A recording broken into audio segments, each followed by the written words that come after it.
2002 වසරේදී Elon Musk විසින් නිර්මාණය කරපු ස්පේස් එක්ස් සමාගම මුල් යුගයේදී දිගින් දිගටම අසාර්ථක වුණා. වසර 3ක් නොකඩවා යවු රොකට් සියල්ල අසාර්ථක වුණා. නමුත් 4 වන වතාවේ ඔවුන් සාර්ථක වුණා. අවසානයේදී නාසා ආයතනය ස්පේස් එක්ස් සමාගම විශ්වාස කළා.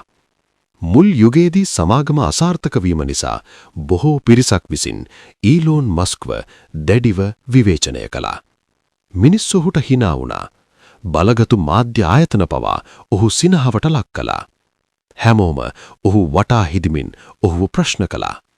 නමුත් ඒවාට උත්තර දීම වෙනුවට ඊලෝන් මස්ක් දිගින් දිගටම තමන්ගේ නිර්මාණ ගණ අවධානය යොමු කළා. වඩාත් හොඳින් තමන්ගේ වගකීම් ඉටු කළා. අවසානයේ ඔහු ලෝකයම පිළිගන්නා තැනට තමාගේ සමාගම රැගෙන ආවා.